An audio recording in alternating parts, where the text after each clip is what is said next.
Hello and welcome to Great Questions, Great Conversations. My name is Mike Westendorf, the curator of this podcast, so to speak, and it is coming to you from St. Paul's in the Bridge in Muskego, Wisconsin. We love talking about some of the challenging questions that Christians are wrestling with today, and we have an opportunity to do that with my good friend, Pastor Pete Panitzke. Good morning or afternoon as it may be now, Pete. Good to see you, Mike. God bless. Yeah, it's good to have you back on. We've enjoyed having some of the additional guests that we've got in this season coming on, but I've always loved your theological background, your awareness of the Bible, your experience with it. You've been writing daily devotions now for we on 4 years, I think, right? 5 years. Five I'm years, working into the sixth year now. man, which is so good. I've told you before that there's a book coming out of that. But your Bible knowledge has been awesome and very helpful, particularly as we've been talking about. I have been doing more talking about the idea of you can learn the information about the Bible, or the information on a topic, but a lot of times it doesn't seem as though information leads to transformation. It's the basis for it, but it's how does it fit into the story? Story of my life. What is the information relative to other parts of a narrative that are happening? And so I don't know about others who might be listening on in this one, but where I would like to at least begin our podcast, this is a special edition one for Holy Week. We're trying to do these once a year so that we can tackle different nuances of Holy Week. And this has one of those too, and I'm just going back to when I was a kid. So imagining, myself at about 12, 13 years old, sixth, seventh grade, and I'm looking at the calendar and somebody asks, well, when's Easter? And then somebody's like, yeah, well, that's Holy Week. And in my sixth grade mind, that meant, oh, how many services are we going to The be church going services. As to? pastor, a large pastor of a large church, there's about 20 services that we'll be at in that week. So We've got 19 worship services here that's going to happen for us for Holy Week between Palm Sunday and the end of Easter Sunday. But what can happen is we can compartmentalize it. And all right, well, Palm Sunday, I know this information about Palm Sunday, and I know this information about Maundy Thursday, and then Good Friday it's this information, and then Easter Sunday it's this. And yet, I think it's helpful to just step back just a little bit and think about the narrative story that's happening, not just on those special days, but there's also ministry that Jesus is doing into this leading up to it. We're going to have some fun talking about, whether or not we can go grocery shopping on Saturday in between Good Friday and Easter Sunday. But there's a story that's happening here. And so I was wondering if we might be able to just talk through a couple of the events maybe leading up right into Palm Sunday, and then just kind of take us through Holy Week itself. And then we'll stop and we'll talk about some of the things that come out of the conversation. So earlier we had talked about how some of the Gospels have more and less written in between Transfiguration and Holy Week, and so I did just a little bit of looking on that. What's interesting is after Transfiguration, Jesus comes back to Capernaum. That's his hometown, but then probably relatively quickly after that time, he goes to the Judea across the Jordan, what is today, if you look on a map, it's the country of Jordan. So he's across the Jordan River, on the east side of the Jordan River, away from farther enough away from Jerusalem that he is not in danger. Mm-hmm. And that's where he is, like when Lazarus dies, and he goes up to Jerusalem. Bethany is where Lazarus and Mary and Martha are. That happens, and then he goes back. But the first time he goes up, the disciples are filled with fear that Thomas says, well, let's go up and die with him.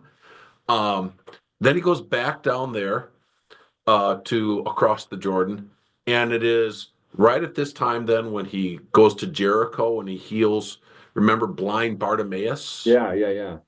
And then Zacchaeus, the little man in the tree, Hmm. he's coming out of Jericho. He's on his way up. Jericho up to Jerusalem is it's like 3,000 foot ascent, but it's only like 12 miles. So you're going up to Jerusalem. So he's going up on this desert route. Uh, and all of that happens like just a few days before Palm Sunday. And we know that right before Palm Sunday, he's at the house of Simon the leper, where he is anointed. So that happens right before Palm Sunday. Um, and that's in the Bethany region on Mount of Olives, just to the east of Jerusalem. Can And I then the Holy Week events actually start. can I ask?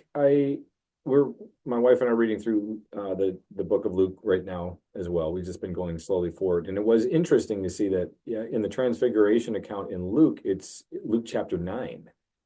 And like there's a lot of ministry stuff that happens. And so I was wondering, is Luke fully chronological? I could not remember how this one went. So I'll be honest, I don't know what the commentators would say, but Matthew was an eyewitness. Yeah, He was one of the apostles. right. And it's much more natural for him to, I think, to talk in terms of chronological. I remember this happened, this happened, this happened, this happened. Yeah, Mark is Peter's account, right. and probably just heard Peter tell his story so often, and I think that's probably more chronological.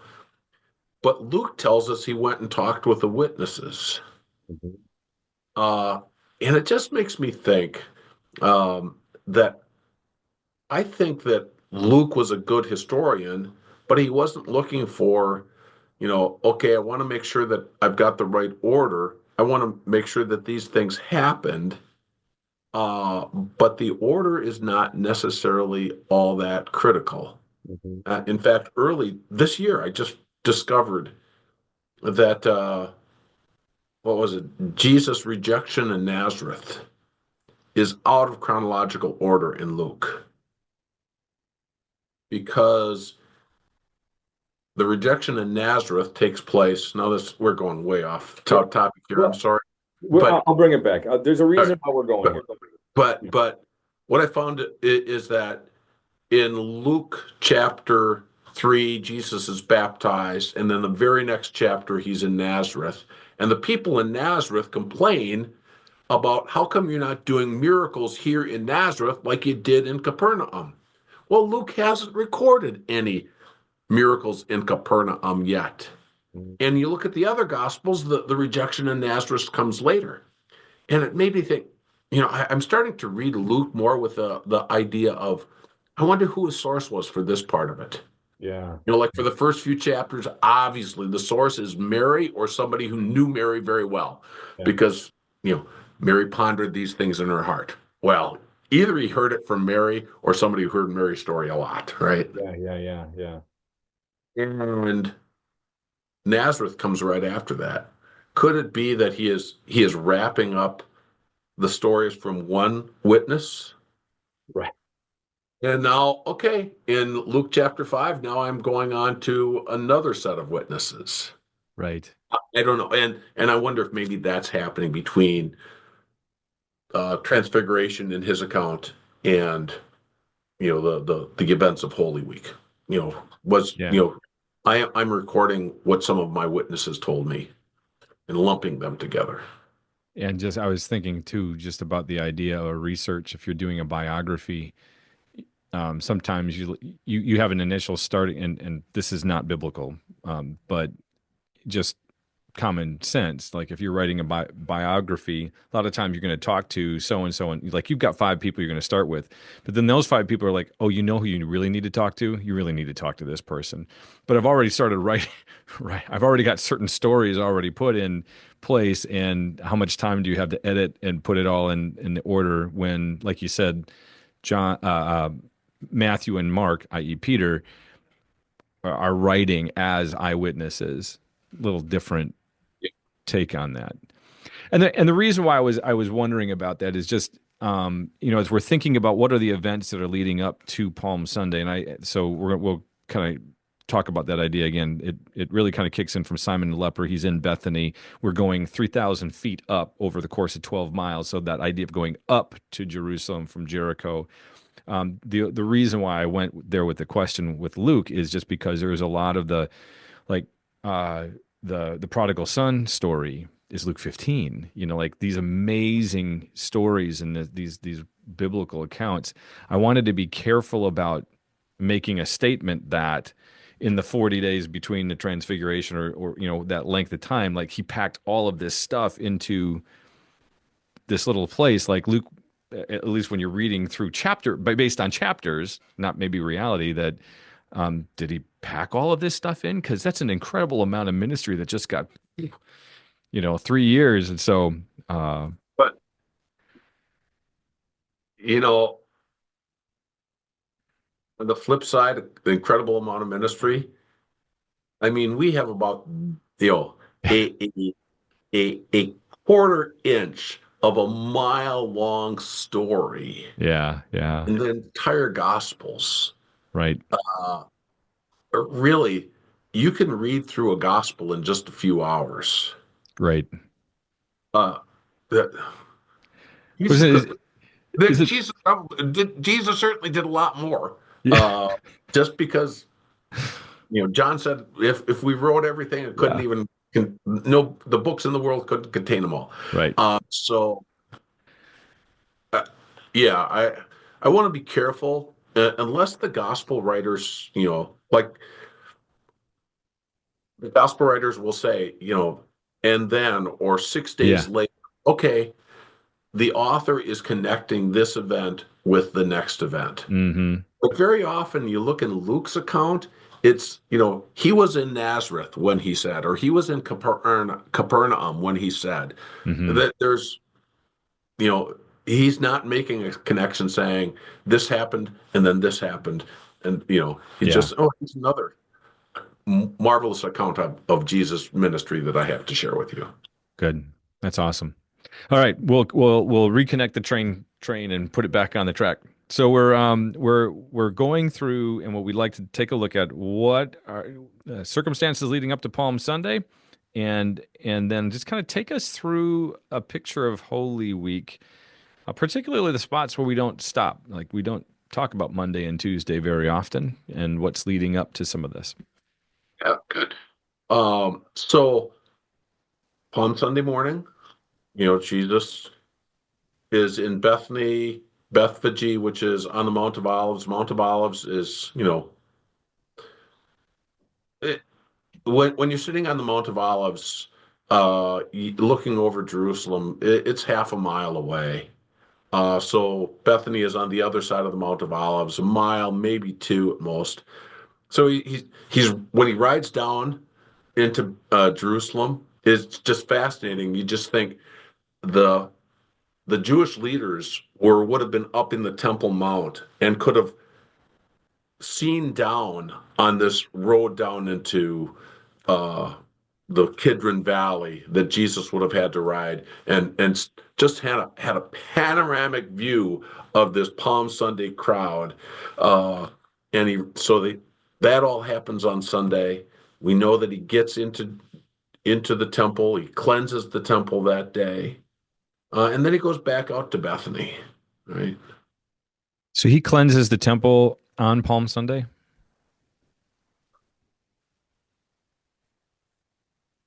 I think so.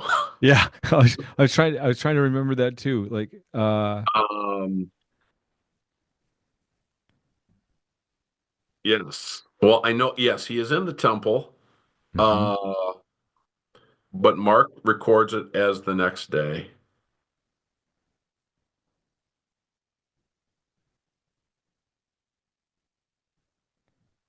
And Mark records it as the next day, Mark 11.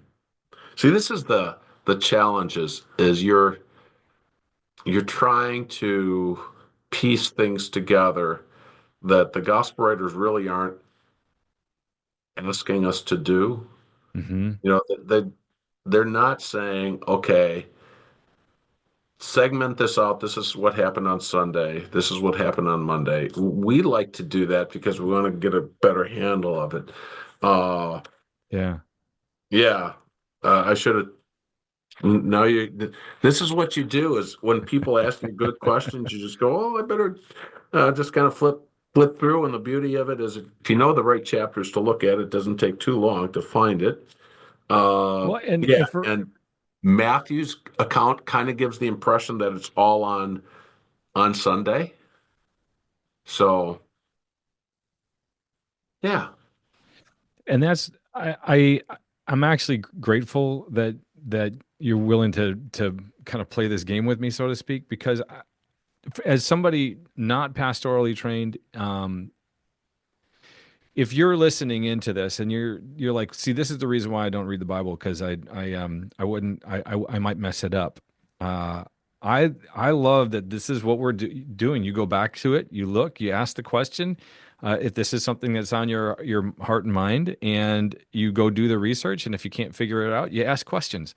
And together you continue to push, piece it together. But as you said, um, and I know, our partner, David Keel likes to just remind us, make sure that you don't miss the main thing for the main thing. It's one of the challenges that the chosen brings to modern Christianity is bringing the element of storytelling and context and things like that, but then imposing a certain picture on the text, which can be, you have to be very, very careful with that because all of a sudden you can make the text not be about the thing that the text is really about. So that accountability is really important. And that's why reading the Bible in community is so important, and having, you know, people like you who have been language trained, Bible trained, and still needing to go back to it. yeah, and this is a great example of. Uh, I'm glancing at this right now and kind of thinking it through and going, okay, I don't have the answer now, Hmm. and this looks like an apparent contradiction. Yes. In other words, I don't believe that gospel writers contradict. I just don't have the answer right now. Hmm.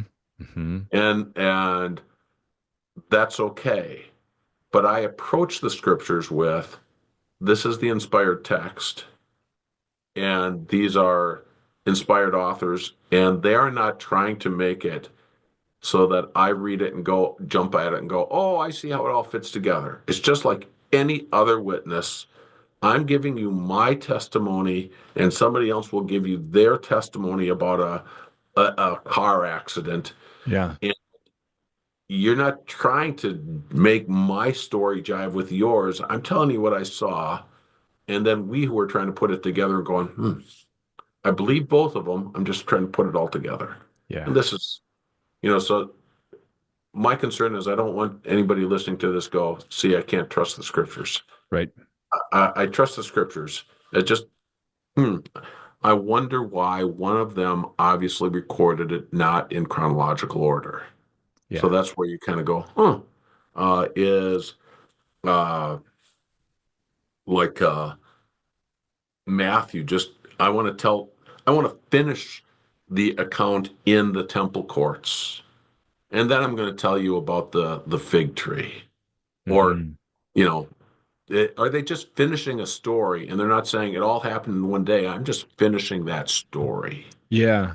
And we struggle with, well, we want to know what order it is. And I know he just, one of them's finishing the story and one of them's probably giving us the chronological order. Yeah. Yeah. Good. Thank you for that. I'm again. This is why we do this, is to see to see what else God is showing us. Yeah. And for our listeners, again, just man, read the Bible. And when you run into these places of apparent contradictions, if you're concerned about it, this is that space. You don't give up on it. You keep going and you ask the question, and you dig a little bit deeper, and you will never go wrong digging deeper into God's word. So we have him coming in on Palm Sunday. The Pharisees, the Sadducees, that they would have been able to see this progressing as he's coming through and coming up into Jerusalem. At some point, shortly thereafter, Jesus does the cleansing of the temple, which I think The Chosen is featuring that this year in their season 5. That's right. Right. Coming up on Friday. All right. So, what are some of the additional things that begin to transpire, in this space between Palm Sunday and what we've known to be Maundy Thursday?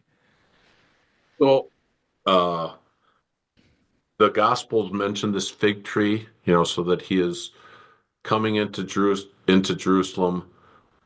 This would appear to be Monday morning, and he sees the fig tree and he curses it. And one of the gospel writers explains that it happened the next day they looked at it and saw it withered. The other gospel writer doesn't tell us that there's that break. Again, maybe one is finishing the story and one is telling it in more the chronological order. Mm-hmm. But just a powerful reminder that the time of grace is short. Now's the time to be producing fruit. Just a powerful symbol of, he is still the Almighty God as he's coming into Jerusalem. He has that power, but he is willingly setting aside that power. I mean, that's the historic message of Palm Sunday is it is God who is humbling himself to come into Jerusalem. But throughout the week, we see little glimpses of him showing his power. Mm-hmm. This one, or healing Malchus's ear on Monday, Thursday night. But then we just have him teaching in the temple courts, and there's a lot of teaching that happens right in this time period, and especially Matthew records quite a bit. Matthew records some of the parables right in that time. So Matthew has him the idea that, okay, this is where the Pharisees and Sadducees are really kind of bumping up against him, and he tells parables that end over and over again with, look out, the judgment's coming. He's still extending grace to them. So he's teaching in the temple courts Monday and Tuesday, and probably it's Tuesday afternoon when the apostles are walking out of the temple and they look at the temple courts and they just go, look at these beautiful stones. Mm-hmm. And it is amazing to me to think how the contrast between what they saw in the temple courts and what they lived in. I'm not sure I can come up with a something comparable to this, because we've seen palaces on TV. Mm-hmm. We may live in palaces, but compared to what they lived in, we do live in palaces. Yeah. They lived in like buildings made out of rock walls and timber, holes for roof and thatched roof, and they come to the temple, and if you ever get to Jerusalem, you get to see some of the foundation stones of what's called the Western Wall today. Yeah. I mean, these are huge stones, and somebody said, "Well, why did Herod use those big stones?" And the answer is just because he wanted to show that he could. Look at me, look at what I could do. Incredible buildings, far surpassing anything that they have ever lived in themselves. Look at these beautiful buildings. And that's when Jesus says, all of it's going to be destroyed. And then Tuesday evening, they walk across the Kidron Valley to the west, or to the east, go up onto the Mount of Olives. And again, that's where you have this incredible view of the temple courts. It's when you're there, just being able to see the topography is so helpful. Mm. So when Jesus and the Palm Sunday crowds are coming down the Mount of Olives, the people in the temple courts near the walls could have seen them. Mm-hmm. But if you're up on the very top of the Mount of Olives, you are looking down 200 feet. It's Oh, the so it's Temple sheer. Mount is 200. No, it's not sheer, but it's 200 feet lower. So the mountain that Oh, the okay. temple is on is Mhm. across the Kidron Valley. Yeah. So it's half a mile away, but it's lower. Yeah. So he's sitting on up high enough that you get the panorama of the Temple Mount. Look at how beautiful this is. And I Okay. love to just remind people the Temple Mount is about the same size as our church campus here at St. Paul's. Just Is it? imagine that. Oh, really? A paved area with buildings the size of our church grounds. It's 1,600 feet north to south, 900 feet east to west. It's a huge area with, not just the temple, but all kinds of porticos and stairways, and it's all paved with stone. Oh, this must have been incredible to see. And Jesus says, it's all going to be destroyed. And that's when the disciples ask, when's this all going to take place? And Matthew 24 and 25 is one long sermon about the end of the world. Yeah. As he's sitting down looking at the temple and saying, that's going to be destroyed, and everything else is going to be destroyed at the end of the world too. So that conversation about the end of the world, because Luke records Luke that. records it too as well. Yeah. Yeah. So that's sitting within this after Palm Sunday when he's okay. Hmm. Man, that yeah, if you're the disciples and you're hearing that this thing that you've looked up to probably all your life, or at least was the center of your religious, order, or as it would have been if Jesus wasn't the center of it, Jerusalem would have been the center of it for the Jewish people, and specifically the Temple Mount.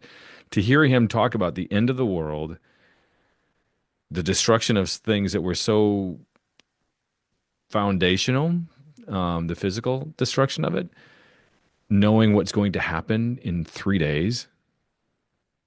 I mean, wow, there's a lot of endings Mm-hmm. sitting over them as they look at this. Wow. Yeah. Then they probably had a day to think about it. We don't know what happened on Wednesday. Nothing that we know of happened on Wednesday to the best of our ability. Yeah. So yeah, yes, they have well, this is going to be destroyed. Oof. And then the next day is the Passover day. Yeah. So on the 14th day of Nisan, which would be Thursday, you take your lamb. By the way, the lamb that should have been selected on the Sunday. On The Palm lamb Sunday? for the lamb for the Passover is to be selected on the 10th day of Nisan and slaughtered on the 4th day of Nisan. Isn't it interesting that the day that Jesus rides into Jerusalem is the day that the Passover lamb is to be selected? Uh, so Jesus tells the disciples to go into Jerusalem, and they find this person who leads them to where they're going to have their Passover meal. And then the Passover meal. So the lamb is slaughtered right at the end of the the Thursday daylight, Mm-hmm. and then the meal begins. The Passover meal begins, you know, After as the sunset, evening right? begins. Yeah. This stuff on the Passover to me is amazing.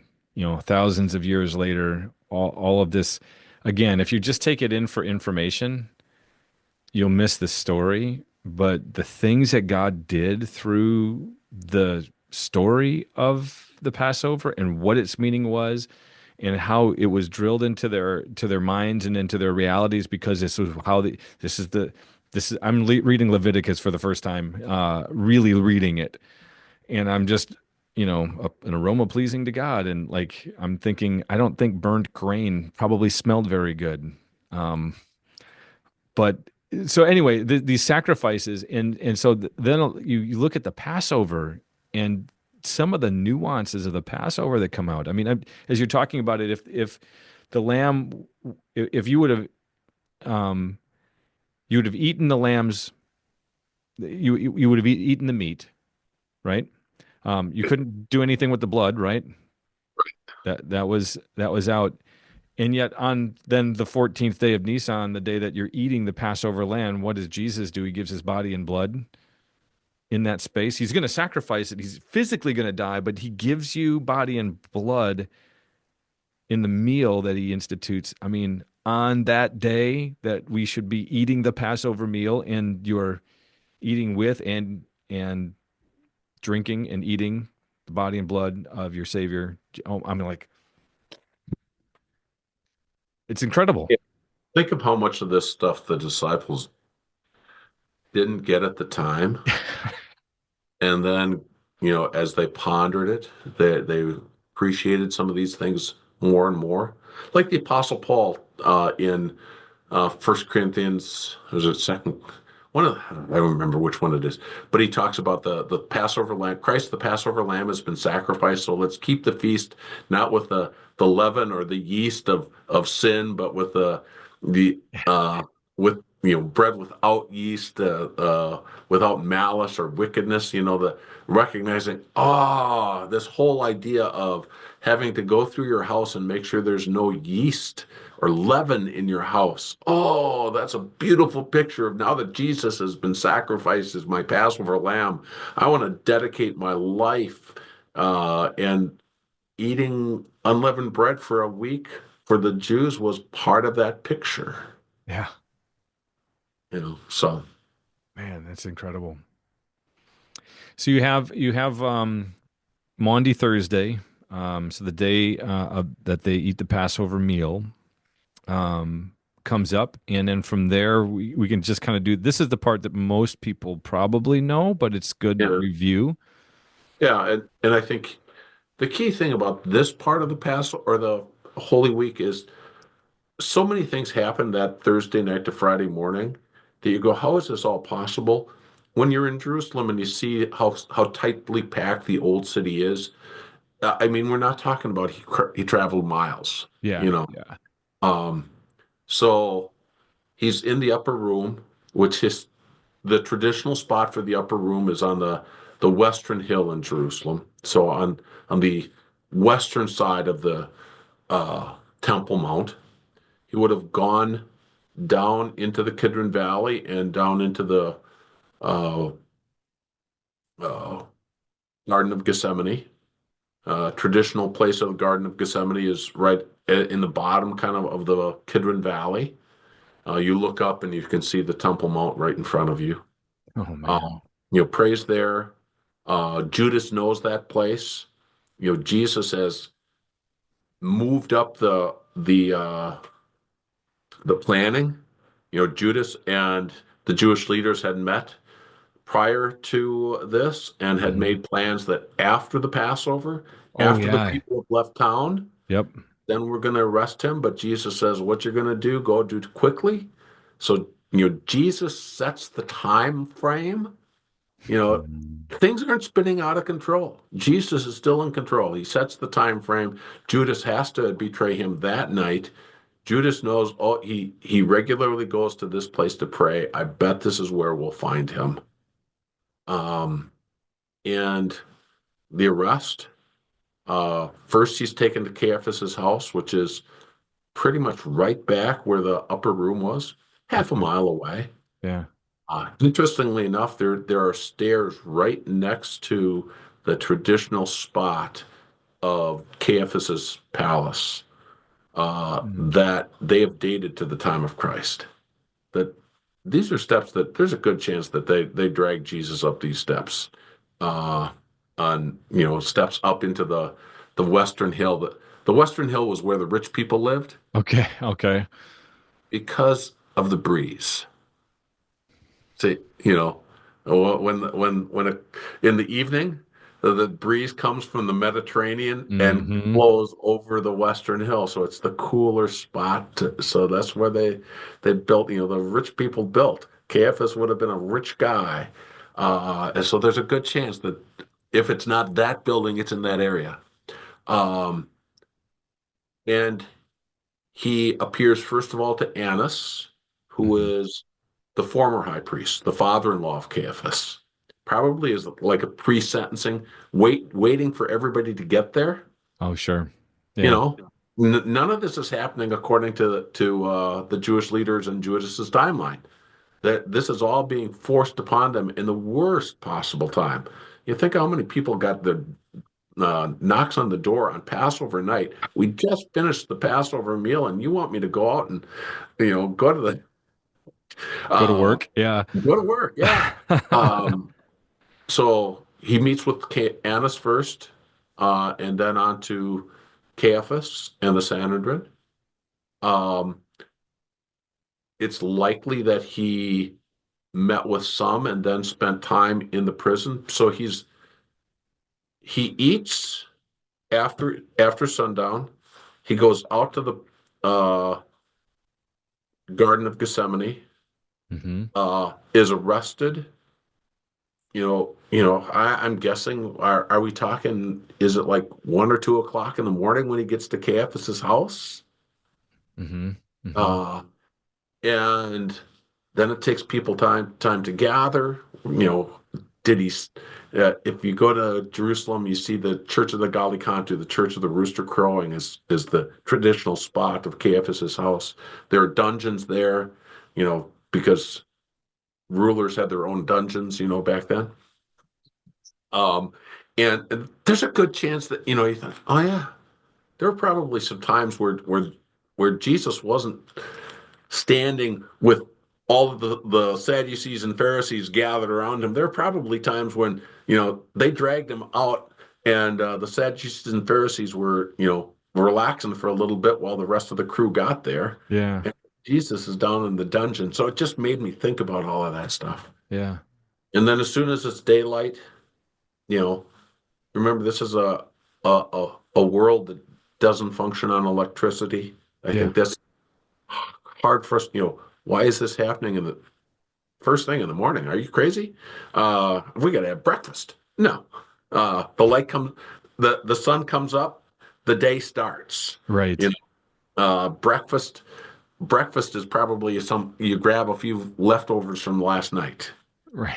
Um, but uh, he's sentenced by the Sanhedrin, taken to Caiaphas or to Pilate. Probably, he's before Pilate. All of that probably takes just a couple of hours that he is before Pilate's throne. Hmm. And then by 9 o'clock, he is being led out to be crucified. And the traditional Via Dolorosa is half a mile. Uh, I mentioned in the last podcast that we did about this that went through, if you're there, it just is weird. You go, oh, this is the Via Dolorosa. This is going to be a somber place, and you walk through, and there's all these marketplaces, Yeah. these shops, you know, narrow and shops that go way back. Yeah, and yeah, the guide said, well, they probably had Jesus drag the cross through the marketplace. That's probably pretty authentic.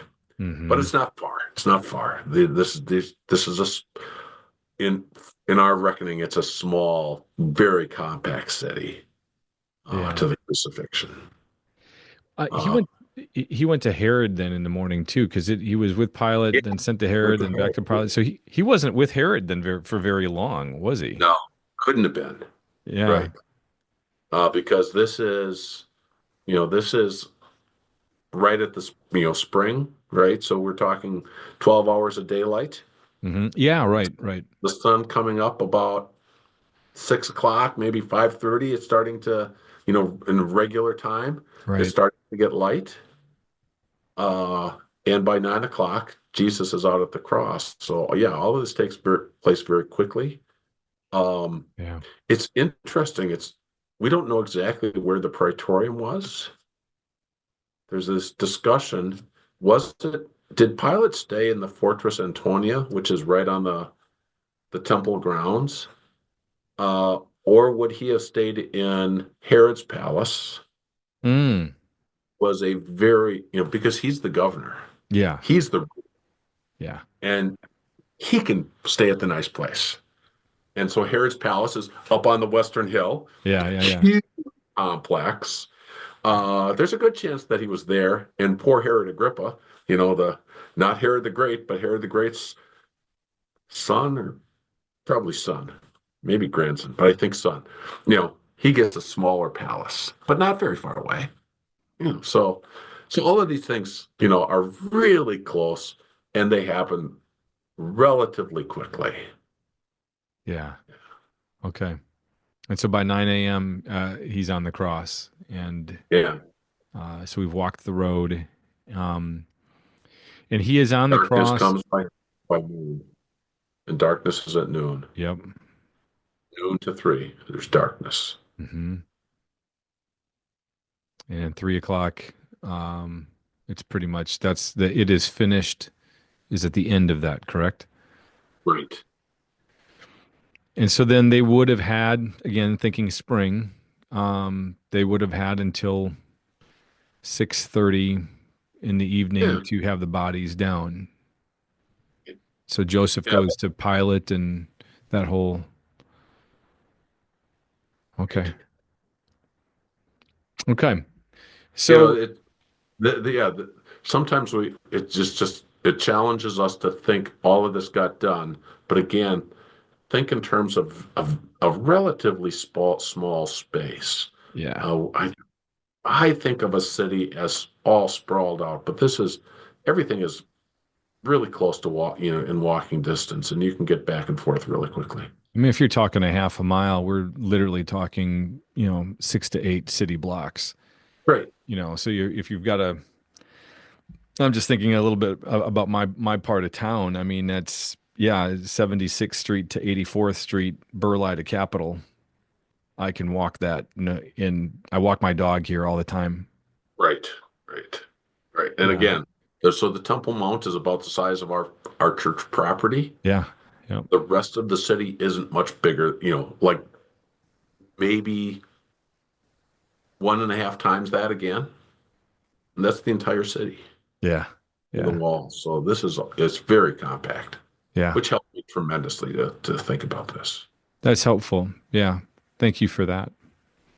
We were talking off air about what happens on Saturday, and Easter Sunday's coming. We'll talk about that. We'll get there in just a second, but we'll take a detour for two questions. The first one is the days one. I remember being tripped up by this because, again, in Christian circles, especially if you're in any kind of creation evolution conversation, I believe in the biblical account. In the biblical account, there was morning and there was evening, the first day. And so you think about a day as that cycle and 24 hours. And then I just remember being tripped up for a while. We always talk about it 3 days, 3 days. He was 3 days in the tomb. And I'm thinking more literally, all right, well, if we're going to apply literal 24-hour periods to the creation account, what do we mean here? It's one of those places where it's like, okay, I can see somebody struggling with Bible beliefs going, well, what is it about these days? Because it was Friday afternoon that he dies, and he's up probably by sunrise on Sunday morning. That's not 3 days. How have Christians wrestled with this or made sense of that idea? So Where do we get there? I think looking at the context helps. So why do we say that the days of creation were 24 hours long? Because the context tells us there was evening, there was morning the first day. There was evening, there was morning. Oh, they're describing what the day was, just like we would describe a typical length day today, right? Yeah, right. And then it says, Jesus, the Son of Man will be in the heart of the earth 3 days and 3 nights, and we're going, okay, we want to see 3 nights, but what's in the context? How do they talk about 3 days and 3 nights? Is that 72 hours? We are literalists. We Yeah. want Right. Right. we literalists, not in the sense, maybe literalistic. We go beyond what the literal is. What did the author really mean? Mm-hmm. And we Mm-hmm. push it beyond. That That's interesting. we have clocks. Um, and we're a minute is a big deal. We're watching minutes, right? I have a hard stop. It has to fit this time. Yeah. Uh, Time was more relative back then in that sense. So how do you talk about a day? It's a day and a night. That's a day. And so he is, you know, a day and a night. Friday. He was there, buried on Friday before the night. The you know, Yeah. and then Saturday, day and night. Was it 24 hours? No, but he was part of that day and night cycle Mm-hmm. on Friday, part of that day and night cycle on all of that day and night cycle on Saturday, Right. and part of that day and night cycle on Sunday. Yeah. Good. Thank you. The and I hope that's helpful for some of the listeners who've been tripped up on that too. The other one that we were talking about and kind of having a little bit of fun with is, in um, and again, I'm just going back to there's a couple of things that I'm realizing that just and when you're a child growing up in Christianity, literalist, and I'm even laughing at my Bible, realizing that there was a graphic in my Bible that has really skewed well into my adulthood my understanding of America, the North and Central American continent, and maybe you've seen this graphic that had it that 90% of 80 to 90% of North America was Christian. Oh, 80 to 90% of this nation, these countries were Christian, and these nations were 30% or 50%. And now going like understanding, okay, well, there's like, well, what do you really mean by Christian? And today, we would be having a much different conversation. But my point is, that skewed my head, and from the standpoint, well, then everybody knows this. And for well into my 30s, I just made the assumption that like when people were talking about people don't really understand the gospel, or that we've got to be reaching out. I'm like, but 90% of America is Christian. Uh, okay, well, that's interesting. And so the other piece of this literalistic kid in me is I remember, like Good Friday, and I've talked with people who are even older than me that, they want a Good Friday service that makes them feel sad, that makes them feel guilty, feel contrition, feel a certain way. And I get that. appreciate the depth of our sin. Yeah. Yeah, yeah. And so one of the things that was always awkward to me then was you have this deep and moving, probably the most um, out of all the services that we did that really got to the heart of the matter, sin and death. It's Good Friday. I mean, you see it, you feel it, you sense it in a way that you haven't all year long, and so you look forward to that. Um, and and then you leave church, and now what? Um, and I always felt I felt like, that way all the time too. Yeah. it's like, do we watch TV? Do we play with our GI Joes? Do we, read a book? Do we go to bed early? And then on Saturday, what do we do? Well, on Saturday we went grocery shopping. And Saturday we were getting ready for, Easter meals, and we were playing. But there's always this part of me that's like, this feels a little off. Like, are we supposed to be doing something on Saturday? And so we were joking off air a little bit about, are there things that Christians have done over the years to try to stay in the mood that, that perhaps the disciples and Jesus followers would have been, or is it, is there, What do we do with Saturday, Pete? And there's not there's not a right or wrong answer to this There's one, not a right or wrong answer, right? but there is a tension I think that probably other people carry too of like, whoa,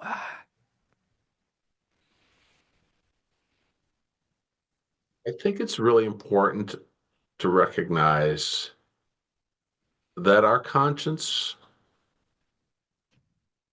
if our conscience is saying, you know what, on a typical Saturday, I would go bowling and have about 5 beers. Somehow that feels wrong on Saturday, on Holy Saturday. Then don't do it, and don't do it to the glory of God, right? mm-hmm, mm-hmm. But if you go, you know what, uh, I love my Savior. I know what happens on Easter, and I'm, just gonna do my typical Saturday things, and I'm gonna go grocery shopping because I know what happens on Easter, and I appreciate the depth of my sin, but life goes on. I cannot pretend that it is the first Holy Saturday. Yes, yeah, You know, right, yeah. It's like trying to where some recreate people it. I truly believe do and feel very comfortable doing that. Where it's like, no, I'm in many ways taking a Sabbath of from a break from my normal life, and I just want to pause and think about what my Savior has done for me. And if that's you, God be praised. Do it to God's glory. Yeah, Uh, the last thing I want is anybody to walk away from a conversation like this feeling like, well, this is the right thing to do. right, right. Because there isn't an answer. Mm-hmm. And yep, uh, my heart breaks for the decorating crew at our church. I mean, we walk out of this somber Good Friday service, and we all walk out in silence. Yeah, And then as soon as everybody else is gone, then we start to work getting the church ready for Easter. yes, And I'm going, ooh, this doesn't feel right. Uh, yeah, but that's when everybody's there, and we got to get it done. yeah, There's a whole bunch of stuff that needs to happen to change the sanctuary from the Good Friday feeling to the joy of Easter. And God bless all our volunteers and workers who are doing all of that. yeah, But yeah, it's just this is the. yeah. Yeah. Thank you for putting it that way. I love how you framed it. Where your conscience is, then do it to the glory of God. Refrain from doing something. If you're feeling that it would be good for me to sit in a quieter meditation and refrain from doing things, then don't do it out of some kind of pietistic thing that we're trying. I like the way that you said it. Where I'm trying to recreate this. Do it to the glory. Refrain from doing things that you normally would do to the glory of God. And then if you're doing it because you know the story, and this is usually where I've been on, I was like, I know the how the story ends, and we've got things that we've got to do. Don't be flippant about it, but then take what it is that you've experienced and remembered and learned into your day as you do the things to the glory of God. That's a great answer. I appreciate that. As we kind of conclude our walk through Holy Week, we were kind of joking around too that we it's an important thing that I keep forgetting. I've been forgetting off and on through the years, but I have it locked into my head that the new start on the Jewish day begins in the evening. So the new day begins when the sun sets, not when the sun rises or midnight or anything like that. The end of Holy Saturday saw the women go grocery shopping, most likely. Right. So pick Right. us back up from grocery shopping on what would be Saturday night for us, but the first of the new day, and then take us into Easter Sunday. So they had to go on, and the markets would open after once the first star of the night is visible. That's when it's okay. The day is over, and the new day starts. So on what we would say Saturday evening, the markets would have opened, and they could buy the uh, perfumes and things that they would use to anoint Jesus' body. Mm-hmm. And then certainly at the first dawning, as first as it's starting to get light and you can walk about safely, right? Oh, sure. They didn't have to get up and take a shower. They didn't have to do their hair. I mean, this is all the stuff that, I have to, if I'm going to be out and about by 5:30, I better be up at 4, No, they got up and probably were on their way very quickly. Mm-hmm. And so it's just getting light, and they want to get there early because Jesus is dead in a warm climate. If we're going Yeah. to care for his body, we better do it early. Right. And the women go out there, and it's just maybe it's a whole nother thing, but it's just fascinating to me to see how Mary Magdalene is referred to in all of the Gospels, and then the other Gospels refer to other women. There's another Mary out there, the mother of James, Mm-hmm. the less. And then is it one of them mentions Joanna? Mark or Luke mentions Joanna, and the other one mentions Salome. Mm-hmm. Who are these people? Right. No other gospel mentions them. Uh, but they probably were some of the witnesses. Um, you know, you you you reference people that you know or that your readers will know. Mm-hmm. Uh, and Mary Magdalene plays a very important role. As I read over it again, it's like, how does this all fit together? Um, they're not contradictory. Mary Magdalene is the first one who gets to see Jesus alive. Um, what were there other women there? John doesn't mention it because probably John was talking with Mary Magdalene. Mary Magdalene was the church history tells us that she ended her life in Ephesus, where John did. They probably got together and talked about that very special day. So you Mm-hmm. read John chapter 20, and it's the John and Mary Magdalene perspective of that day. So John doesn't mention the other women because he wasn't talking with the other women. He was talking with Mary Magdalene. I'm going to tell it from her perspective. Mm-hmm. The other apostles, well, they knew Salome, they knew Joanna, and Yeah. so, oh yeah, Mary Magdalene was there, but we were there too. Yeah. And Jesus said, "Don't hold on to us." Where Yeah. in John's gospel, it's said to Mary Magdalene. Well, there were probably more women there, so they're not contradictory. They're just adding details and the more I read the Gospels, the more I'm looking for, okay, why does this author write from this perspective? What has led him to highlight this point? Mm. Maybe it was a who they had as the human source, but they don't contradict each other. Um, what a marvelous, the more I just, every time I read the Easter Gospels, it just reassures me over and over again. These are independent witnesses who say the same thing. The Mm-hmm. one who died on Good Friday is alive. And if that's true, then you and I are going to live forever too. Amen. That's so good. I think it's a good place to end this today. That's a amen. And if you want to hear all the rest of the details and the celebration and stuff, come and join us on Easter Sunday. We would love to have you, whether it's at the bridge or at St. Paul's or online or just be a part of a Bible believing, Jesus loving Christian church and go celebrate Easter on Sunday. Yeah. Pete, thank you very much for taking time and kind of giving us this walkthrough along with a couple of these detours that have been helpful. So thank you very much for making this time. Pleasure.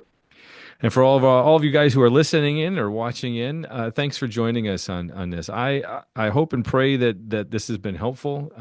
We've got an idea for next year's Holy Week special that we'll do as well, but I hope that between this one and we'll reference the other one that we did last year too, that can give you some additional things to think about when it comes to Holy Week and the Easter Good Friday stories. But I hope that this has been helpful for you. Leave a comment, a note in the comment section. We love to be able to hear what was something impactful for you or helpful for you. And then if there are questions that you have that have come up as we've been talking about Holy Week and that you'd like to see us address sometime down the line, we would love to be able to get them. Either leave a question in the comments or email me. My contact information will be in the show notes as well. That is what we've got for this Holy Week special. You are listening to Great Questions, Great Conversations, a podcast of St. Paul's and the Bridge in Muskego, Wisconsin. I am Mike Westendorf, and we will talk to you again next week.